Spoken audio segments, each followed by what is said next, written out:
with Rev Don. And I hope that wherever you are watching this broadcast, that you are happy to be here. I am happy to have you here, and we will have a lovely little visit.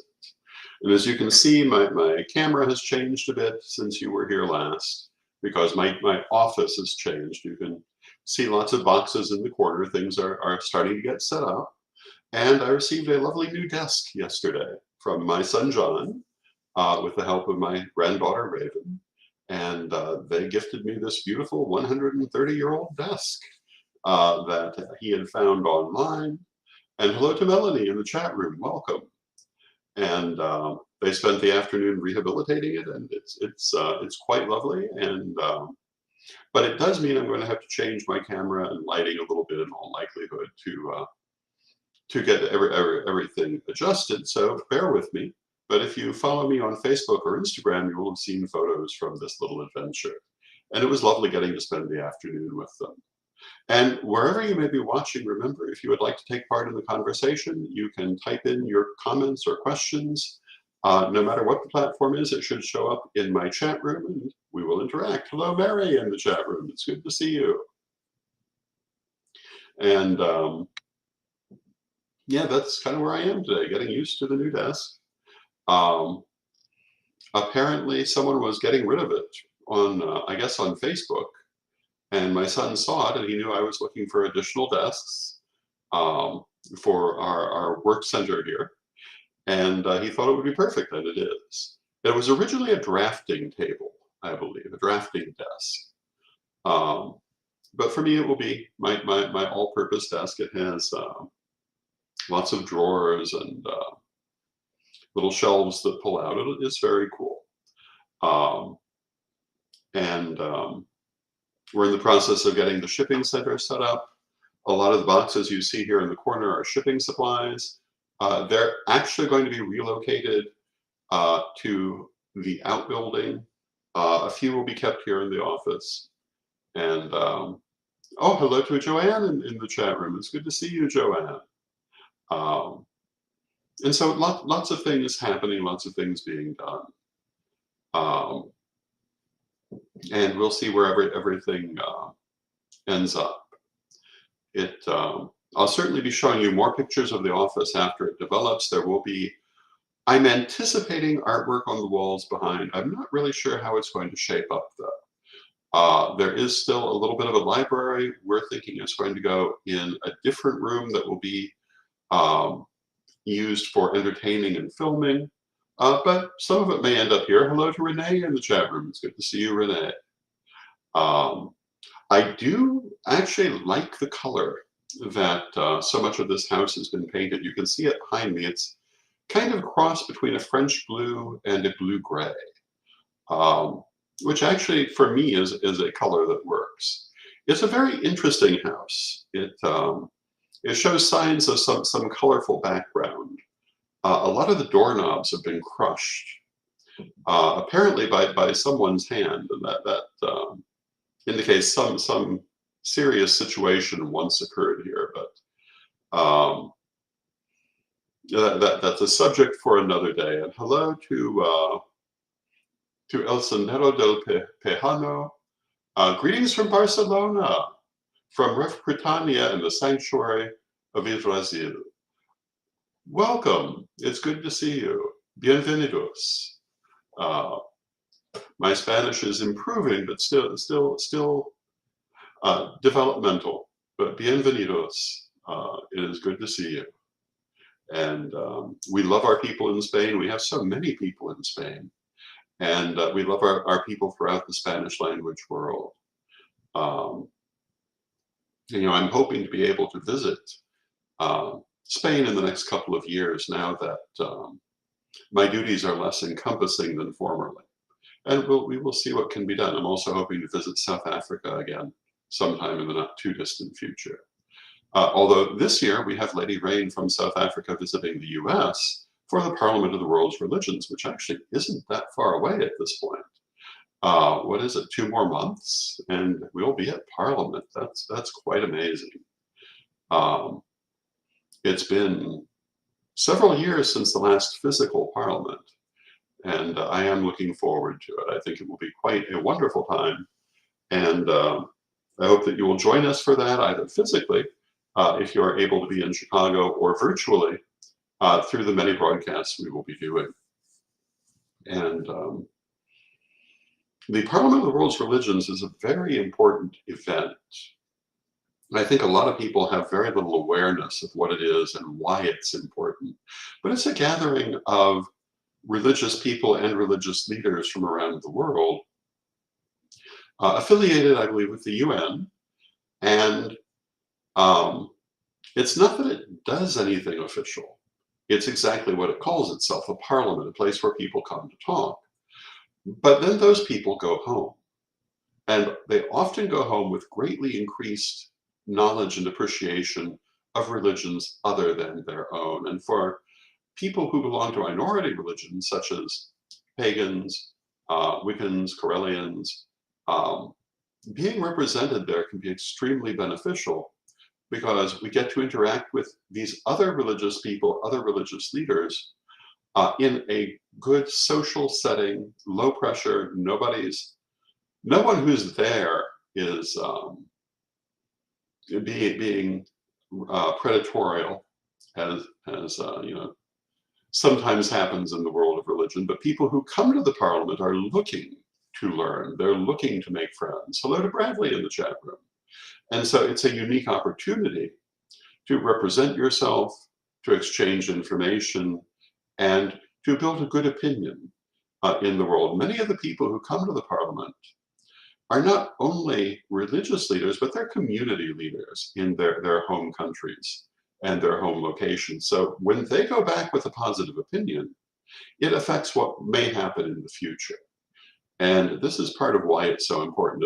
It potentially affects future law and future policy all over the world. And so being there, we have always felt is extremely important. Of course, Edward's commitment to the Parliament has been before the first modern Parliament. And in fact, Corellians have been, well, at every Parliament, because we were present at the Columbian Exposition, where the first Parliament did occur. And so we have had a presence all along. So it's very interesting that here we are, all this time later, 130 years later, with the Parliament being such an important thing. And it's very interesting to have come that full circle. So, what all am I doing today? Yesterday, a lot of time was taken getting the desk, getting it in, and that's been a wonderful development. This afternoon, the old desk is going to be set up as a workstation for people who are assisting me with Corellian publishing. Over the weekend, we were able to work out the problems that we had been having with the 5 Mystic Secrets Multilingual Edition. If you're not familiar with the 5 Mystic Secrets Multilingual Edition, the 5 Mystic Secrets was the first major exposition of Corellian thought, written by my late mother Leveda under the pseudonym of Elizabeth Greenwood. Having been named Leveda, she always had fantasized about having a more ordinary name. So when she decided she wanted a pseudonym, she chose Elizabeth. And this book was first published in 1986. And it is now available in a number of languages, and we've combined 8 of those languages in this publication. We are hoping to get more languages in the future. But in this publication, we have English, Spanish, Greek, Portuguese, French, German, and Swedish. I think that's all of them, but a wide range of languages and what we have available at this moment. But the Greek had proved a problem because our publisher could not support the Greek alphabet. And it proved an impediment to publishing the manuscript. But over the weekend, we worked out how to get around that, and both the softcover and the hardcover have now been ordered. If you've already bought one on pre-order, it's on its way. Probably will be about 2 weeks. And if you buy one now, again, they're on the way. So we hope that you'll find that an interesting offering. We have a number of other things that we are working on. And of course, for me, one of the biggest things I'm working on is my Patreon. And tonight will be the weekly chat room that I do. I've been doing it every week since 1998. And hello to Threlius in the chat room. Good to see you. And the chat room has been on many platforms. It started out on about.com. It's been on witchcool.com for many years. Now it's on Patreon. And if you join my Patreon, you can find the link for that quite easily. And it continues forward into its next decade. And so that will be tonight's project. And I am looking at coming out with my first monthly newsletter soon, also through Patreon. And I'm thinking that in this newsletter, one of the things I want to do with the newsletter, but I also am very interested in people's input of what they might like to see. But I was thinking I would include stories out of my life and out of the family. I was thinking maybe in this one I would talk about my first foray as a professional psychic. I think that might be interesting. Hello to Anna in the chat room. Anna says she is looking forward to our reading. I'm looking forward to it too, and that will be lovely. I've started doing readings again for those of you who are not aware. And if you'd be interested in a reading, feel free to message me. I will. In the near future, I'm sure I'll be setting up a page for getting them. Hello to Natalie in the chat room. It's been many years since I did much in the way of reading. For many years, I would read mostly for charitable events. But now I'm going to go back into private reading, probably a limited number per month, but we'll see what happens. I like reading. What burned me out on reading was probably events where I'd find myself reading for 8 hours at a time, and that can get old. So I think I will somewhat limit the time I'm willing to put to it, but there's plenty of time for people who want to have readings. I like to think of myself as a low pressure reader.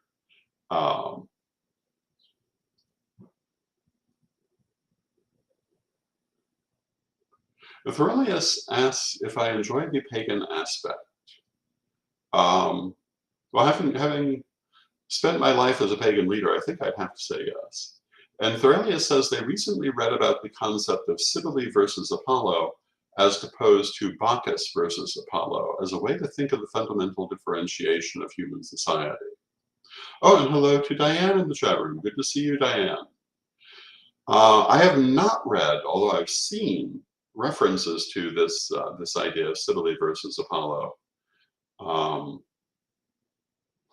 So in answering that, I have to make some assumptions about what it is. But Bacchus versus Apollo, I believe, is the idea of pleasure versus order. Whereas Cybele versus Apollo, I would assume, is more about perhaps immersion versus intellect. Actually, if you can tell me a little more about what it is, I can speak to it more intelligently.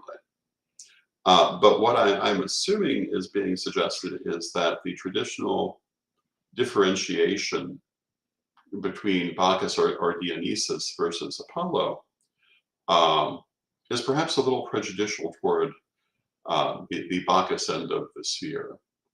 And I think it's all in how we look at it.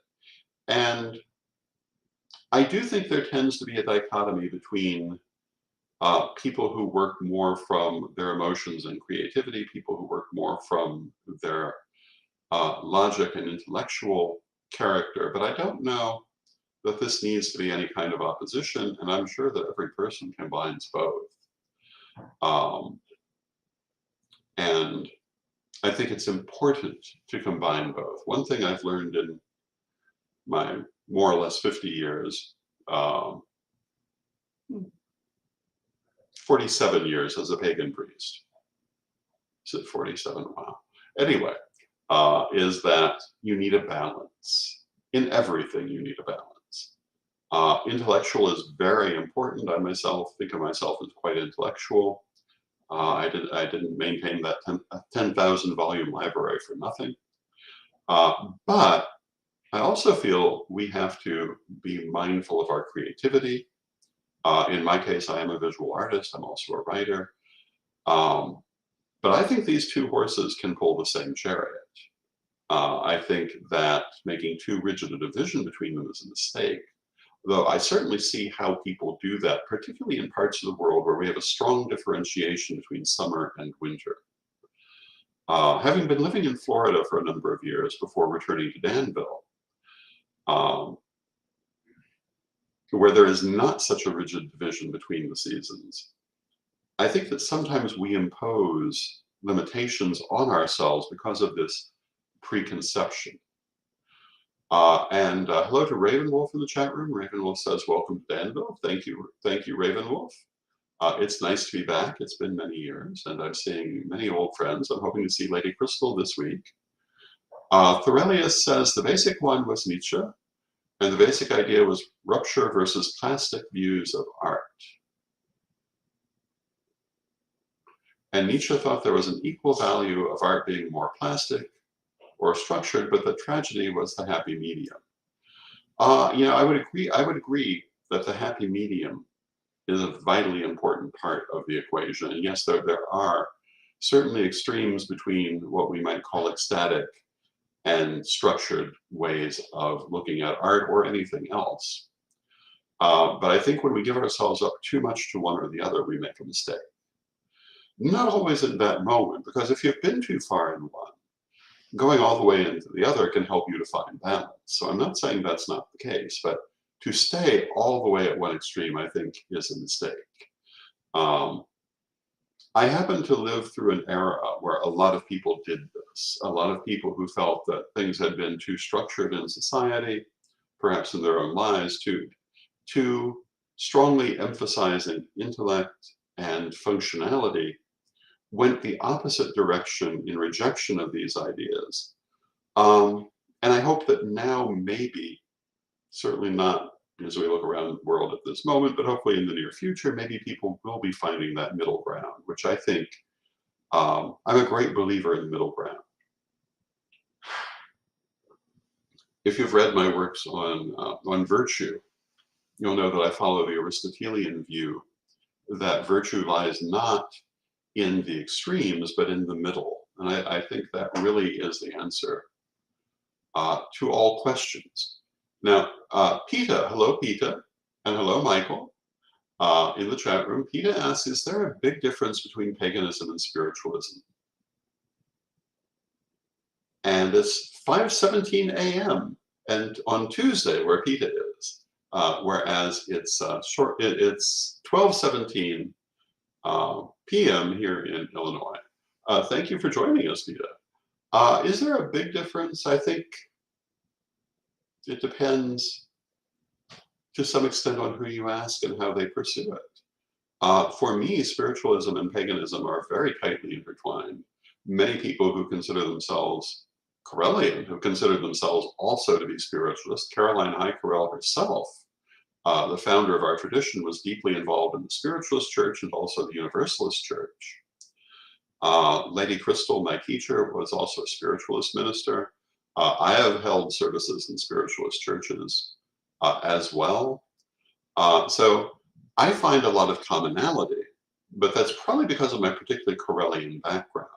Spiritualism focuses particularly on that connection between the people living in this world and the people living in spirit, those who have gone before, the ancestors. And in Correllianism, that is a vital aspect of our pagan worship. I can remember when most of the people who called themselves pagan wanted nothing to do with their ancestors. And we were kind of an outlier in that point of view. But today, that has shifted considerably, which I'm pleased to see. However, other aspects of paganism are very different from spiritualism. And spiritualism, I think we have to regard, for the purposes of this conversation, as a practice rather than as a religion. So spiritualism, like shamanism, is something you find in many religions. There is also the spiritualist church, and there are in fact several, I believe, and that's a more precise thing. Um, but as a practice, does spiritualism overlap with paganism? Very, very frequently, very often. I think for most pagans, yes. Most pagans that I know are also animists, which is part and parcel of spiritualism, even though I don't know that the ordinary spiritualist would necessarily recognize that. But it's a big part of the idea. Most pagans have a strong influence from shamanism, whether they realize it or not. In the understanding that shamanism is a practice, um, which is at the heart of most religions. Um, and Peter also says that they love art and do painting every morning. I think that's a wonderful thing. Art is a great meditation. I was very fortunate. My father was an artist. My grandfather was an artist. I was grown up being encouraged to pursue my artwork.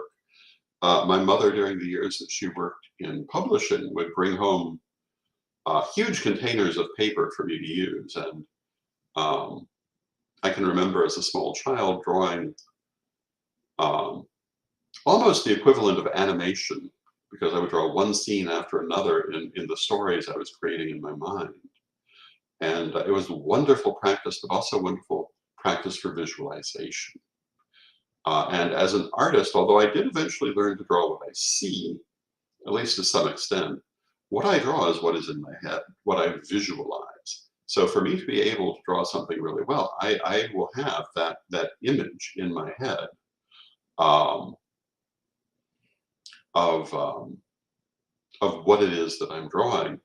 And usually I will base, even if I'm using an actual live model, I must really have that understanding of what I'm drawing, as well as just the image. Hello to Jeanette in the chat room. Good to see you. Diane asks, is there a difference in how pagans and spiritualists view deity? And the answer to that is yes, but it's more complicated than that, because there's a difference in how spiritualists view deity between each other and in how pagans view deity between each other. So you can't really say that pagans as a whole view deity one way, or that spiritualists as a whole view deity one way. So obviously, if pagans view deity differently between who they are, and spiritualists view deity different between who they are, obviously they'll view it differently between each other as well. Often they will agree. Sometimes they will disagree. But in both movements, that understanding is highly personal. And this is why there can be so much differentiation. And Natalie says, no two paths are the same. And this is very true. It's even true for people who belong to the same tradition and are trying to follow it, even if they're trying to follow it very strictly. Their interpretation is still personal. Their understanding is still personal. It's always personal. One of my favorite lines out of poetry comes from,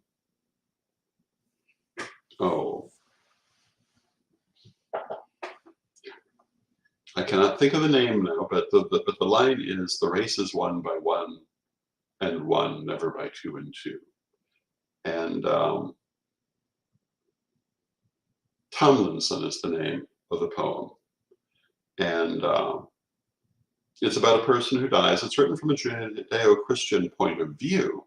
So first they go to heaven, then they go to hell, and neither one will take them. They weren't good enough to get into the former, nor bad enough to get into the latter. And they keep trying to prove how good or bad they were. But what they're told is the race is, when they try to say what other people would say about them, they're told that, you know, the race is run by one and one. But I think this is actually really good advice, because in the end, no matter how much we love others and work with others, our existence is internal. The part of us that will go on is that part.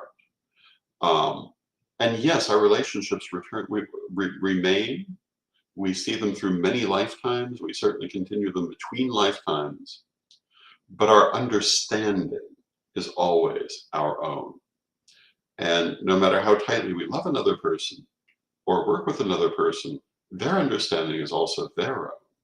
And I think it's a well-known phenomenon that two people can see the same thing, but have a different report of it depending on what their impression was. And I think this is true no matter what it was, including common experience. And Peter says, my mediumship development teacher was also a spiritual minister. And I've worked heavily with spiritualists since childhood. Fran Lukey, who was a spiritualist minister here in Danville, used to work extensively with the members of my family, to the point that she was, for want of a better way to put it, our family spiritualist. Hello to Adam in the chat room, and why haven't you questions with the questions about the solar path and the difference of pagan spiritualism? But then Adam says, I didn't say that right as I was text talking.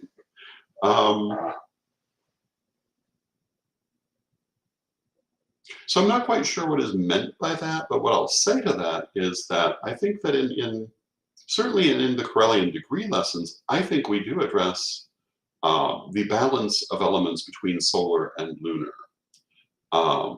But it's certainly true that in different pagan paths, one or the other will dominate, sometimes to the exclusion of the other. And this is part of why the word pagan is so diverse. It's very hard to say anything that's going to apply to everyone who calls themselves that, not least because of the huge dichotomy between how Europeans use that term versus how North Americans tend to use that term. But I would say that, and Natalie says, you are correct. Thank you, Natalie. But if we look at history, certainly the solar aspect has been extremely important in the history of paganism. One of the things that in modern paganism, particularly in the English-speaking world, has influenced this is the dominance of what is often called witchcraft, which tends to have strong lunar associations and appears to have always done. One of my favorite people is Father D from the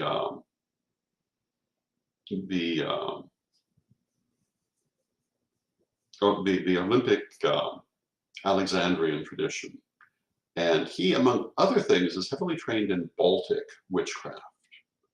And one of the interesting things about that training is how much it resembles accounts of witchcraft in the English-speaking world prior to, say, the 19th century.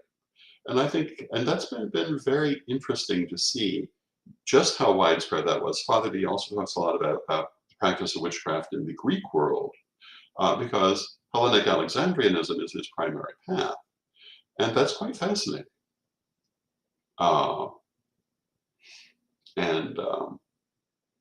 If you are interested in Father D, he often has appeared on and will appear on Magic TV and Pagan World TV. Fascinating man. One of many people I will miss getting to see regularly in Jacksonville, but of course, we're all as close as the internet. So with that, I see we've come to the end of our half hour. I want to say, as I always do, that I love this time with you. I love being able to interact with you and having these conversations. I was visiting with Susan Dancing Star yesterday morning. I'm hoping to bring an interview with her to you sometime in the near future. She is a prominent metaphysical person here in the Danville community, but during our talk, she was talking about how she was talking with Sir Edward and I, and she talked about how much she enjoyed having intellectual conversations like this. And I enjoy that also. I enjoy being able to talk with you about things like the things we've talked about today. This broadcast is rather like my chat room. You never know where it's going to go. I can come on with an idea, but I like to be guided by people. And if you would like more of me, you can find more of me at revdonlewis.com, which is my Patreon. You can also follow me at Facebook and Instagram. And I'm hoping to bring you more of my adventures, if we want to call them that. And thank you everyone for joining me. I love you all. And let us have our closing prayer. Divine Mother Goddess, Divine Father God, beloved ancestors, We know that you are always with us, but we ask you to help us be cognizant of this fact. So often in life, the things we know are not always foremost in our consciousness. And we ask you to help us to keep these things foremost in our consciousness so that we may live in prosperity and joy, knowing that we are never alone, knowing that we are always supported. For we know truly that this is the case. And help us not to lose sight of it. Help us to see the divine in the people that we love and also the people we don't love, in everything around us, for we know the divine energy runs through all things. Help us to see this and to love it, even as we love you. Divine Mother Goddess, Divine Father God, beloved ancestors, may you be blessed now and always. And I thank you for joining me. I love you all, and may you be blessed now and always. And we will see you tomorrow.